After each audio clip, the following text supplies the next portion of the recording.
You are asking me what it is to be a Palestinian.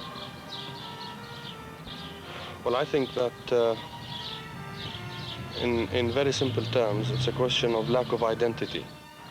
And unless, you see, this man finds a place, an anchor, he will always be the stateless, the refugee, the man without an identity and who is searching for this right, and it is a human right. To be a Palestinian is to accept the status quo of wherever you happen to be without the real sense of belonging, because strictly speaking, you are operating wherever you are at the goodwill and discretion of the country that is accepting you. Wherever he is, they tend somehow to look at him as a suspect because he does not have an identity in the sense that he does not have a country, a home. He is stateless. They have come from Haifa and Jaffa, from Hebron and Jerusalem. First in 1948 as their land was occupied.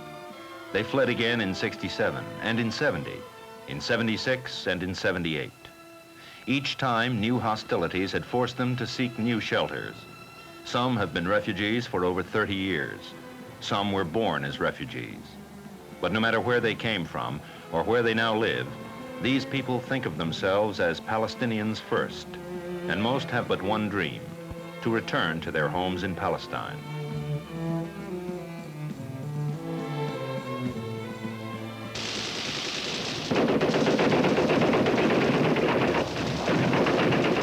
Since World War II, the Middle East has been the scene of continuous violence.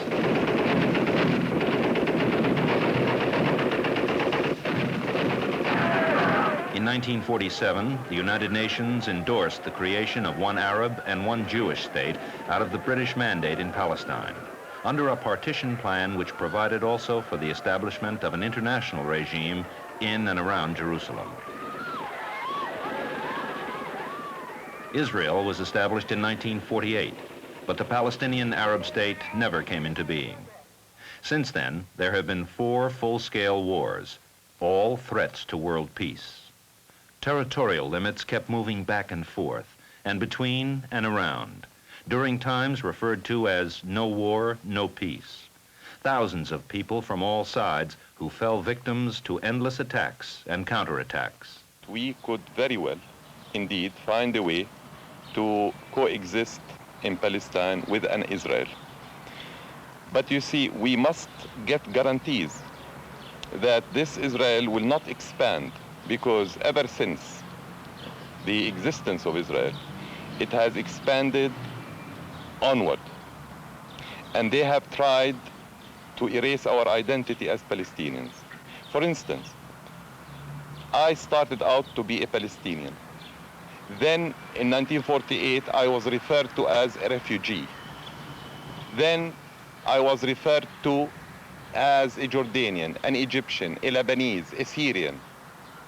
And on the way, I heard from Golda Meir that I do not exist. And now they call me a terrorist. Eventually, you see, these people have expanded and they have tried to erase my identity. Palestine has always been the battleground of empires as well as the meeting place for the exchange of cultures. There have been waves of people that have come into it, mostly from Arabia, which is the cradle land of all the Semitic peoples. Now, these people have intermixed throughout history. They were Arabicized in the middle of the 7th century when the Arab-Muslim invasion of Palestine took place and inhabited Palestine for the long course of history. Arab nationalists do not deny the Jewish presence of biblical times, but they point out that this was also the land of the Canaanites and the Philistines. Babylonians, Persians, and Greeks were there too at one period or another. The region was under Roman occupation at the time of Christ. The exodus of the Israelites took place soon thereafter. The fall of the Roman Empire cleared the way for Arab civilization to blossom. Then the Muslim Empire was succeeded by Ottoman rule. On the eastern shores of the Mediterranean, this rule was to last until World War I. The 19th century witnessed tremendous upheavals. Europe had its Industrial Revolution, but the Middle East, too, was seeking a new identity. After 500 years of Ottoman rule, the idea of sovereignty had begun to revive, and many Palestinians and other Arabs launched independence movements. Since the Crusades, 3 religions had coexisted fairly peacefully in Palestine, but by the 1890s, new colonies of Jewish immigrants started to appear. The pogroms the Jews had had to endure in Europe had fostered Zionism, a doctrine calling for regroupment of the Jews in a land to be called the Land of Israel.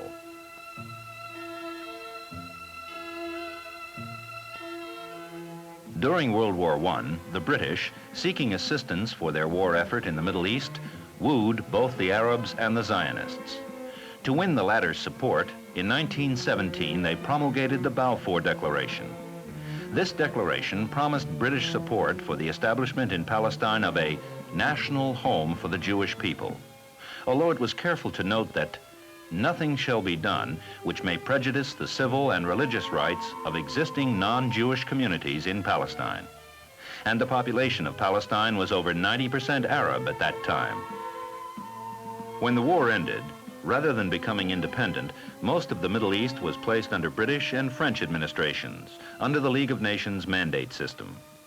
The League's covenant provided that such territories were heading for eventual self-determination and independence.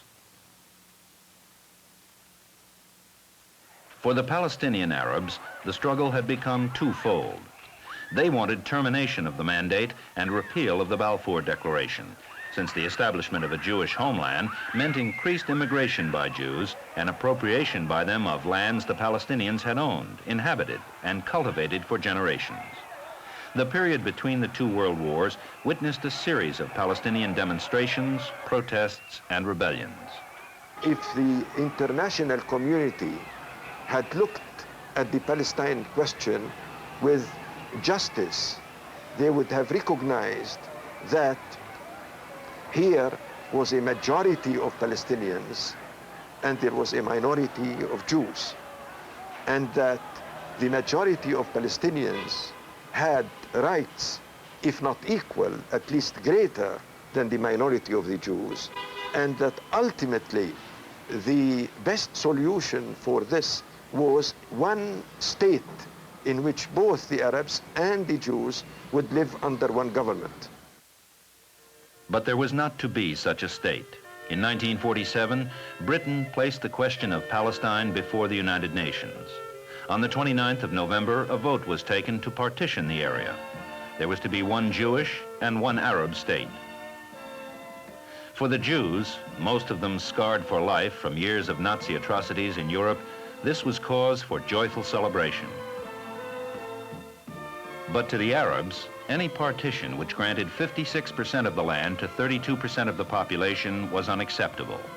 Fighting and skirmishes continued. On May 14, 1948, a Jewish state self-proclaimed itself under the name of Israel. Incidents such as that of the Jewish massacre of Arabs in the village of Deir Yassin, which had taken place in April, had spurred an exodus of refugees. Neighboring Arab states sent troops into Palestine, claiming they were acting for the sole purpose of restoring peace and security and establishing law and order in Palestine. It became full-scale war. Numerous UN efforts to negotiate a truce were fruitless. In September 1948, the United Nations chief mediator, Count Folke Bernadotte, was shot and killed in Jerusalem by a Jewish extremist group. Only in the spring of 1949 was an armistice reached.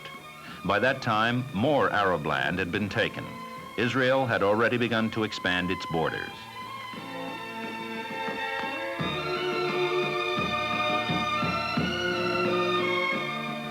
The main effect on the population was to create a great deal of panic and fear.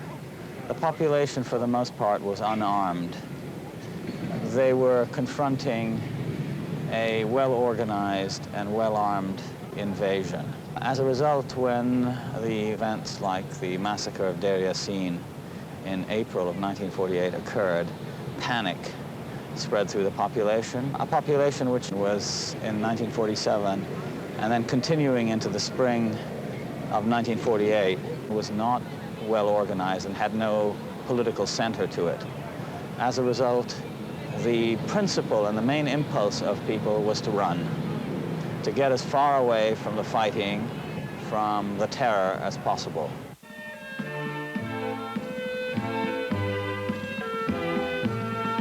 By December 1948, half of the population of Palestine had fled. The following year, the United Nations established UNRWA, the UN Relief and Works Agency for Palestine refugees. The agency's mandate: to provide registered refugees, wherever they may live, with food rations and shelter, health care and basic education, enlisting the collaboration of host nations. It was to be, and still is, financed from voluntary contributions. When work got underway, an estimated 500,000 people were getting UNRWA's help. By 1978, the figure had increased to 1,760,000 Palestinians registered to receive care.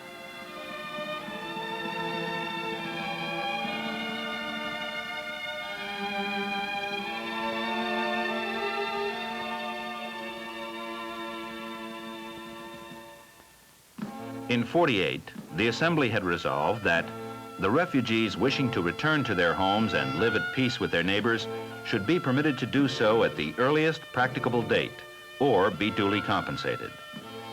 This has been reaffirmed by the United Nations every year ever since. But these resolutions failed to be implemented because repatriation in accordance with these resolutions was not permitted by Israel.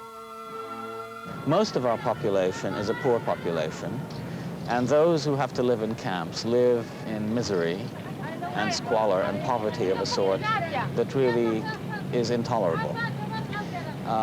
Nevertheless, since the late 60s, the lot of the camp dweller has been improved not only by the social, medical, and educational services provided in the camps, but also for the first time in their lives, they now have a sense that by struggling politically and militarily and even intellectually, they are beginning to move out of the camps. They are no longer simply forgotten people left to rot there indefinitely.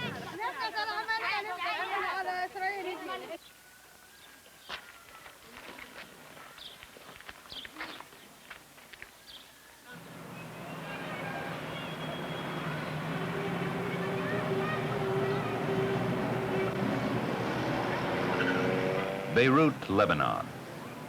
In a still recent past, a prosperous metropolis. Since the mid-70s, a city devastated by an intractable civil war. For years, affluent people lived in comfort here. Not the Palestinians, though. There are an estimated 400,000 of them here in Lebanon. They are to be found crowded in areas which do not live up even to our usual concept of a refugee camp. In urban ghettos, which seem to get worse and worse as the years go by. This is where the Hubishi family lives. Refugees from 1948, they had resettled on the West Bank. The '67 war brought them first to Jordan. Then in '70, they were forced to move into South Lebanon. Now they are here in Beirut. Children were born along the way. The older boys pride themselves on being fighters already.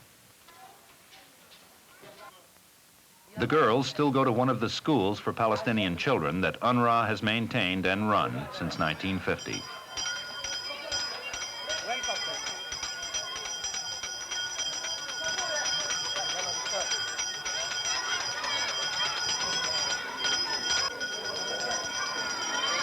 The Palestinian people, like any other people in the world, had the right of having its own independent educational system that enables him to strengthen his national unity and to express his national Palestinian character. Yes, we like to emphasize the role of the masses in the Palestinian struggle through the last 30 years. And we like to emphasize the nature of our enemy And we like also to emphasize the difference between Judaism and Zionism as a political movement. We like to put in our pupils' mind the humanitarian nature of our struggle and the humanitarian nature of our social and political aspirations. In the early 50s, the first resistance group appeared, Al-Fatah.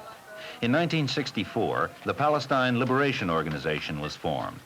10 years later, at a summit meeting of Arab heads of state, the Rabat Conference of 1974, the PLO was recognized as sole representative of the Palestinian people. That same year, the General Assembly of the United Nations accorded it similar recognition. The PLO is the sole representative of the Palestinian people. We have this organization which has different establishments in many fields, controlling all our different branches, executive committee, our military forces, our central council. We have our national conference, which represent all our organizations, political organizations, syndicates, unions, which represent our people inside our occupied territories and outside our occupied territories.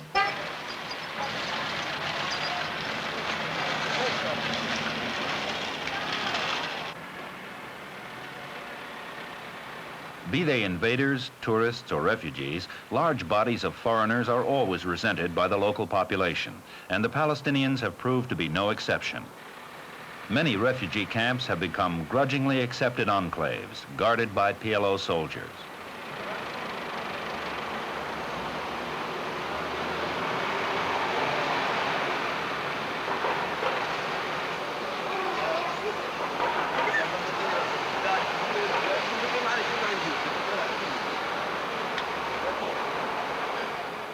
Now the question is that the Palestinian, wherever he is at the mercy of others.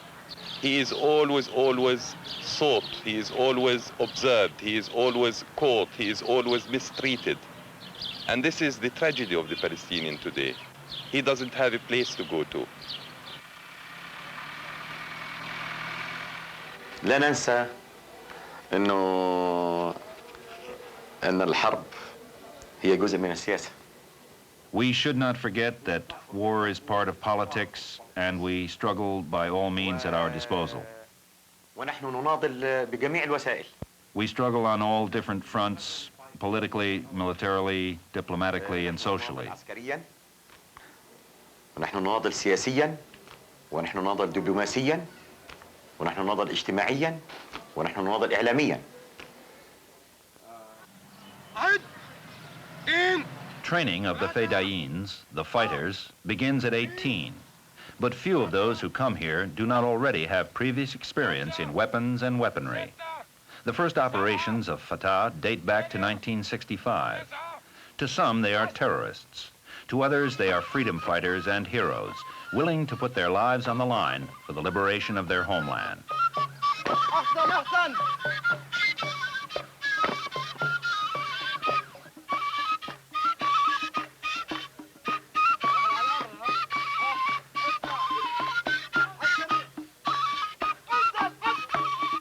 The songs and dances of the Fatah soldiers are also the songs and dances of the children in refugee camps.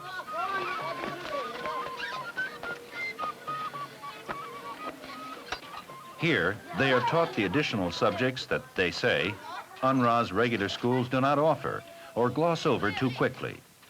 They want to learn more about Palestine, its folklore and its traditions, and about the importance of having a homeland of one's own. Here, they acquire the discipline and toughening which, they hope, will enable them to qualify as fighters someday. مجموع ردف يا اثبت يا اسرع هون. Decades of exile and life in camps make it difficult for Palestinians to become self-sustaining. From the beginning, many started small businesses. Lots of them still peddle cigarettes or run delivery services in and around the camps. But a lucky few have turned small enterprises into cottage industries, which, as they slowly integrate into the local economy, offer employment in turn to other camp dwellers. But for the individual, here more than anywhere else, education is the key. Bassam, eldest son of Hulbishis, goes to the university and also keeps a part-time job to contribute to the family's income. Scholarships help many Palestinians to go abroad for graduate study programs. You know, for a Palestinian, it's all over the world the same thing, whether it is in Kuwait, Lebanon, or anywhere else. You are refused to be in the community. Of course, they do accept you as long as you live there with them, but still, you do not belong. You do not have their citizenship. You do not have the same rights. And automatically, the same feeling would be, whether you are in Lebanon, or in Kuwait, or in Saudi Arabia, or anywhere else. Edward Said, again. Palestinians have the highest rate of university graduates of any Arab nation. As engineers, as social scientists, as economists, the Palestinians are, in fact, now the intellectual and even the moral elite of the Arab world. Unfortunately, there are still too many unskilled, and for them there is, at best, seasonal and temporary work, picking fruit for a local landowner, Lebanese or Jordanian, at harvest time, street cleaning, or other menial jobs in the camps, and for the women, domestics in the home of the more fortunate. Although there is a Palestinian workers' union to protect them from being exploited, the life of these people remains meager and insecure.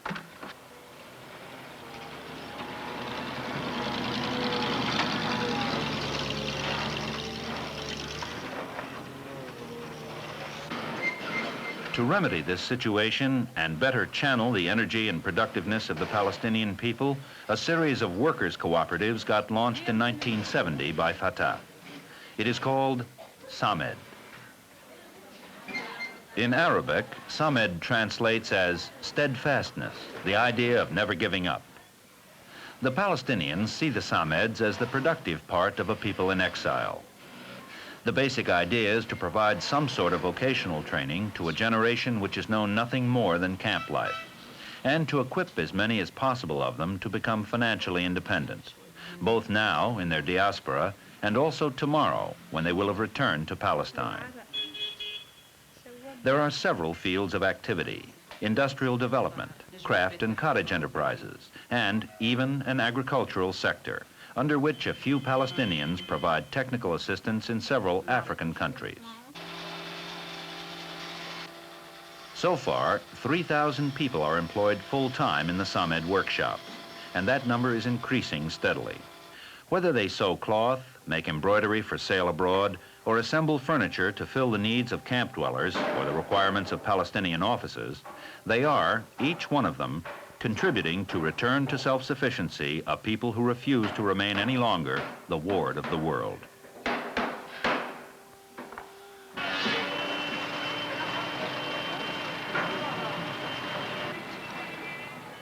The PLO provides other services as well: schools and hospitals, research centers, and so forth. You see, this hospital is one of the hospitals of the Palestine Red Crescent Society, which is one of the institutions of the PLO. Of course, our services we give to all people who need this help. Our plans are divided into two plans: for disaster time and for peace time. This hospital here is a specialized hospital for the cardiovascular surgery and for the pediatric surgery and for the neurosurgery.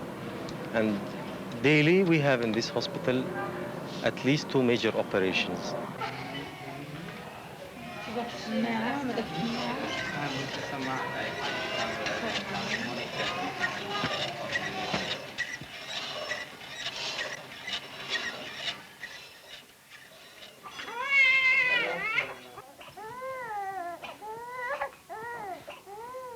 كيف الخروج هذا؟ خروجه كتير أخضر، إسهال كتير ماي. ماي مثل ماي، لون كيف هذا؟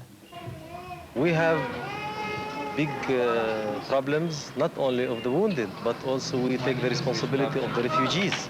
The people were under great stress, especially the small kids, the children. Those people are homeless now. And we faced many problems, especially in the psychological situation of the small kids and of the grown-up people.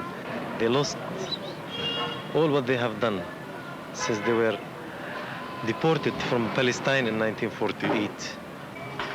All what they had built, members of their families, they have lost everything. So you have to support them, you have to stay beside them.